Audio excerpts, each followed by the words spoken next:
Hi everyone, welcome back to my channel. Today I just wanted to change things up a bit. I just wanted to let's talk. I'm always out and about and running errands or whatever, but I said let's get intimate. Let's just you and I.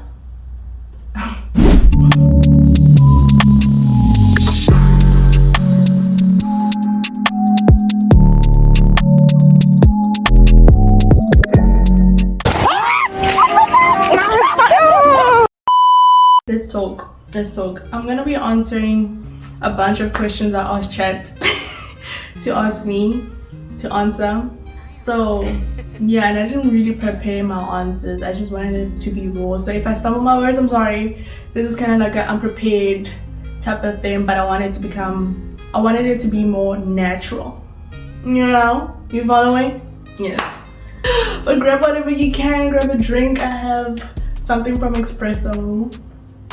Yeah, I have iced coffee from Espresso. That's my bae. And yeah, let's get cozy. Let's chop it up, guys. I also want to cross my legs. I'm just gonna do this. And yes, let's get right into it. This is more or less get to know me tag in a sense. I don't know. In case you don't really know me, but I think I should make a proper get to know me tag. We'll see. First question. I hope it's not too deep actually. I can't be deep. What's something people assume about me that isn't true? Dang, we're really getting right into it. I don't know what people assume about me. Oh, I think some people think I'm actually proper boring, and you know what? I don't blame them. Boring or intimidating.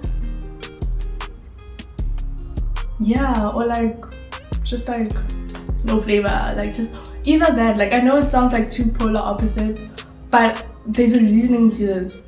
Introverts, I'm an introvert, are perceived as it can come across as rude. My shyness or my quietness or whatever you may call it or whatever may come across as rude or oh, okay, she doesn't talk or she's boring, there's no personality,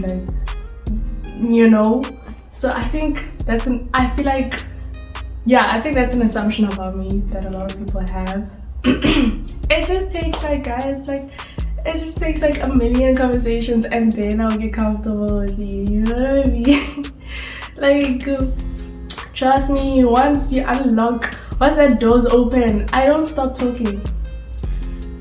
I don't, because I'm comfortable now. Just give it a few months.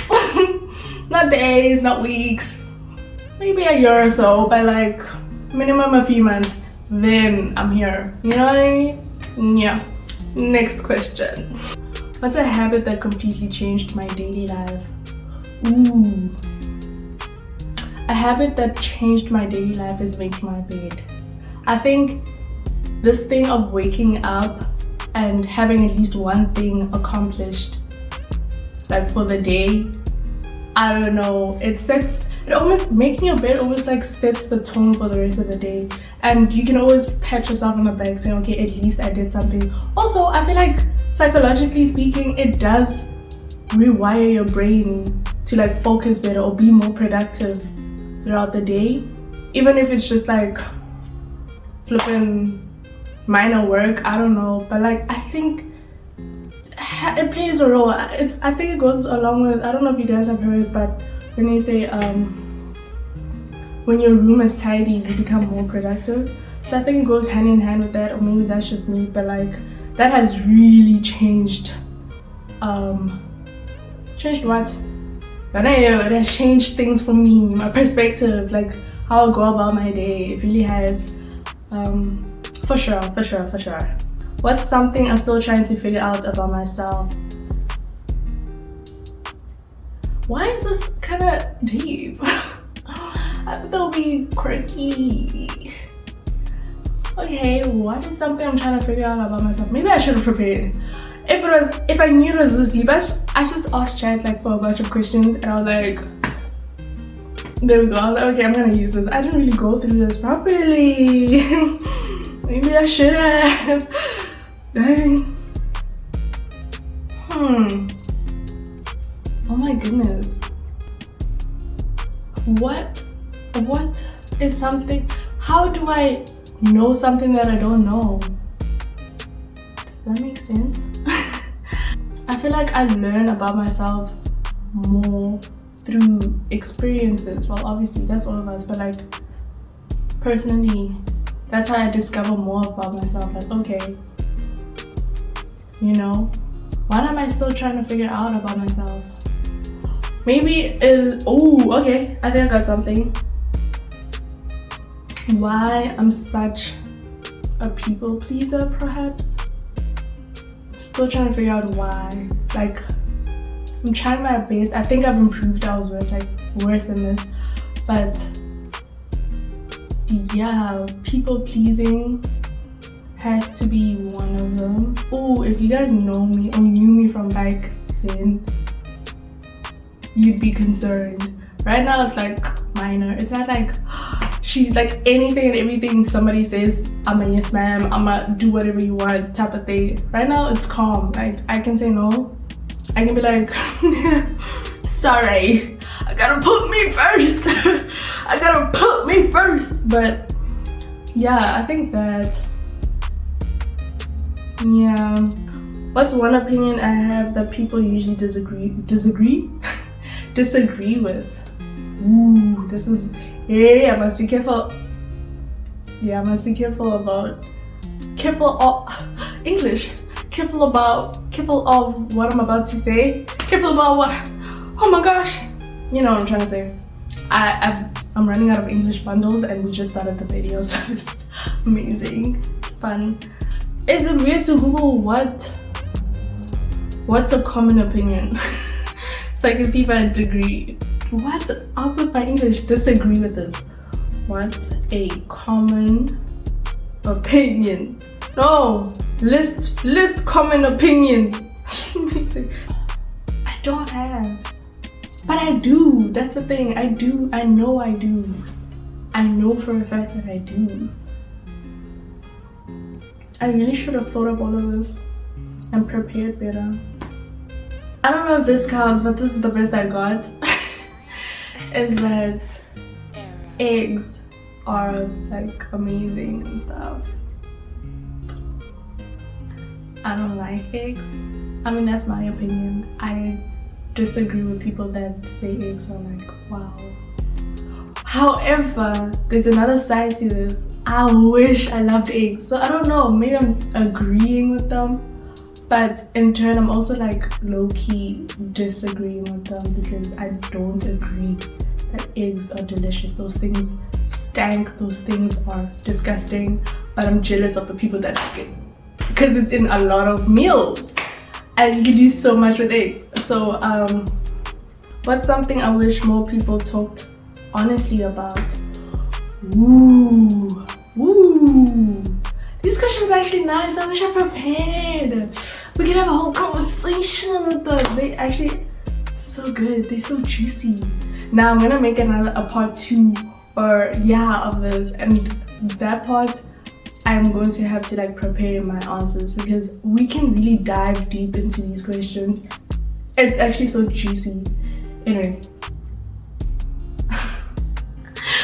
People are not gonna like me. See, people pleasing.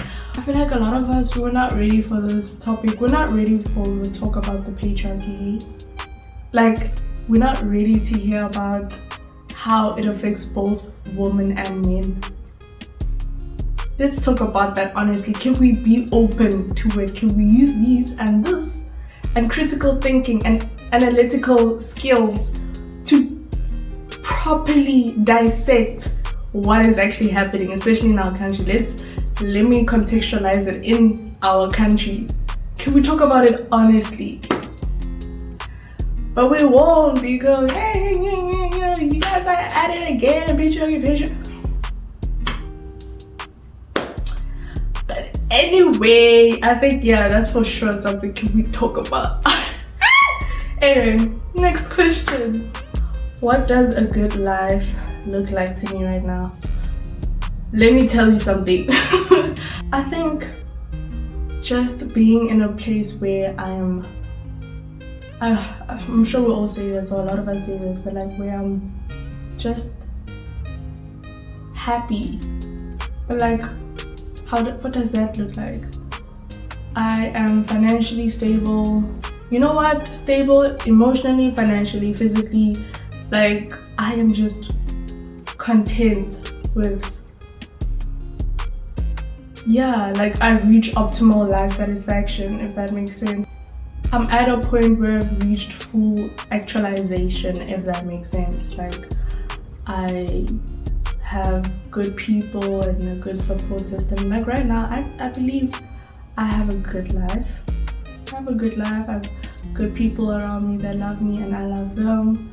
I'm obviously working towards being more independent financially and being able to support myself. I want to get to the point where if my friends or family want money, I'm just like, here. Even if they don't ask, I'm just like, here. Maybe also go into philanthropy, like, you know, just to be able to like share good moments and experiences with the people that are around me. I think, yeah, I think it's because it's due to the fact that we're social beings as well. So a lot of our fulfillment comes from those around us, not just within us. So yeah, just to be able to share life with other people. Guys, when I tell you I've been talking for a good 30 minutes, because for a good 30 minutes, but my phone ran out of space. And I said such nice things. Now I'm just gonna rush through everything else. Like I answered 3 whole questions. I don't even think I finished the previous one. I said something about, y'all get the point though. The question was or is what's a lesson I learned the hard way? A lesson I learned the hard way, believe it or not, is never say never. And you know what? I was so cheeky about this expression back in, I think, primary school or high school, whenever Justin Bieber released "Never Say Never, I'll Never Say," that's all. I would be like, oh my gosh, but Justin, how can you never say never if you already said never? I thought I was sick. I was like, oh guys, that's actually giving philosophy. I was a philosophy kid since way back then. Hello? Because I always thought it's self-refuting. The expression never say never, I always thought it's self-repeating because you just said never. But I know it doesn't mean that. As I grew up, I learned what it fully meant, obviously. But then life said, let me make sure you know what it means. Yeah, that's a lesson I learned the hard way. Never say never. Never say never, because life will show you, or at least it showed me. What's something I used to care about that no longer matters to me? I don't have anything deep for this. All I could come up with is like primary school activities, for example. Like I used to be a swimmer and play netball. I used to care about those things a lot because, you know, I was part of the team. Like for example, swimming, I was part of the school team, so that was my life, you know what I mean? But now, it don't matter no more. Something else that I cared about, I used to care about it for a good 2 seconds, then I stopped caring about it. But like making a lot of friends, like I thought I need to have like a gang of friends in order to know that, yeah, like, you know, I don't know. I think it's because in primary school and high school I had like big friendship groups. So I thought like, yeah, that's how you know, that's how you know you are rocking. But no, like in high school I didn't necessarily have like a big friendship group, but it was a thing of I was part of different friendship groups, but all those friendship groups could come together and like mingle together, you know. So once I got to uni, I thought about it. I was like, my goal is to have gang friends. not gang, but like, you know, Boma 7 yana, 8 yana, 10. Yeah, but that died so quickly. I realized also, number one, the way I made friends in high school and primary, I didn't think about it, it just happened. So in uni, I was thinking about it, and I think that's what also affected the whole thing. And I was a COVID baby. There's so many factors that played into this, but like the main thing is like, man, I have 3 constant close friends at least, and I am so content. Like, why am I trying to find other people? Like, I'm so happy where I'm at. They love me, I love them. You know what I mean? Like, why are we trying to shake things up? Like, we're happy, we're good, but we're like, yeah, so I don't care about that anymore. Next question, what's my biggest fear about growing up or adulthood? Guys, I kid you not, nah. I swear, like I kid you not, I was one of the few people as a child saying, I don't want to grow up. I don't want to be an adult. You know how a lot of our peers were like, guys, when I grow up, I wish I could grow up so I can do this and this and this. I wish I could grow up. I've never uttered those words, I swear. I don't know what it is, but I properly clocked that adulthood is a trap. You mean to tell me that when I grow up, I must do the exact same things that these elders around me are doing? A job, I must feed you guys, I must... And all I was doing as a child is, I'm being fed. Why would I pass that up? Like, my biggest fear, I have a lot, but like, I just wanted to tell you that my biggest fear is to be scammed.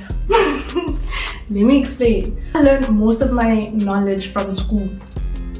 A lot of it came from school. So if it wasn't taught then, how am I supposed to know now? How am I supposed to search something that I don't know of? You know what I mean? I wish I knew a lot of laws, or they taught us a lot of laws, because what if they're telling me, hey, this is this and this, but then that's not the case. But I agree because you're the experts in this field, so obviously I'm gonna agree with everything you say. And like, guys, like just stuff like that, like what's taxes? What's investment? What's insurance? Obviously I know, I'm just trying to make a point that there's certain adult stuff that I really do not know, which were taught in school, in high school, primary school.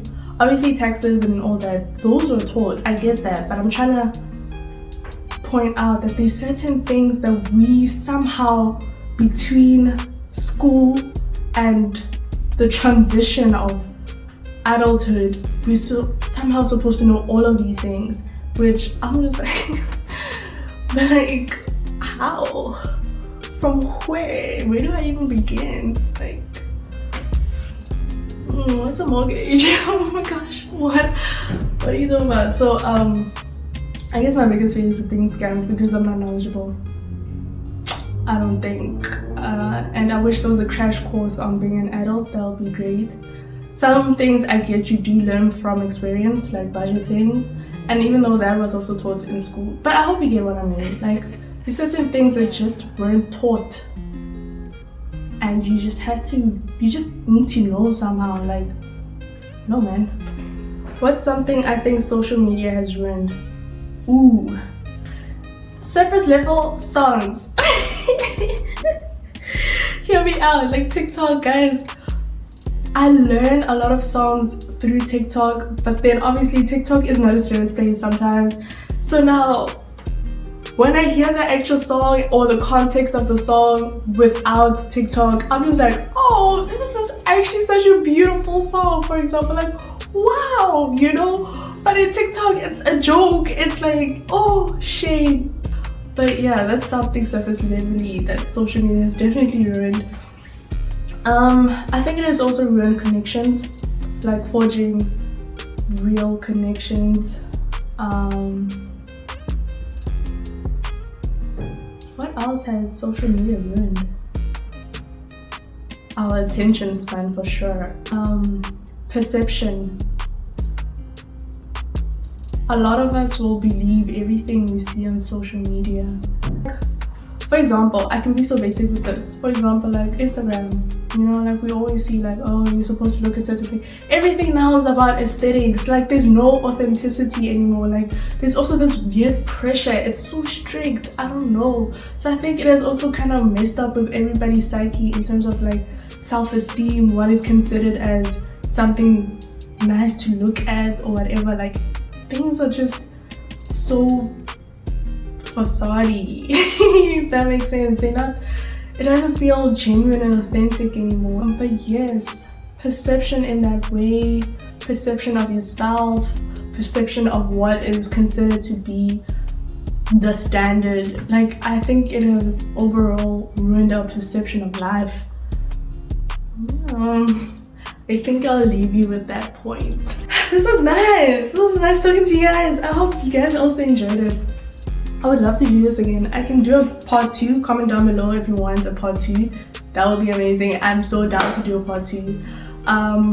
Yes, if you made it this far in the video, thank you so much, because this, I don't know if it's a lengthy video, we'll see. But if you made it this far, thank you so much. Don't forget to like, share, comment, and subscribe. And I'll see you guys in my next video. Bye guys. Bye. Listen, we don't need to. Gotta adjust. I gotta adjust. Ah! Almost dropped my phone. What's one opinion? You see, the sun went down. Not down, but you know what I mean. Like the clouds are covering the sun now. And I hope I still look good. That was my stomach. Did you guys hear that?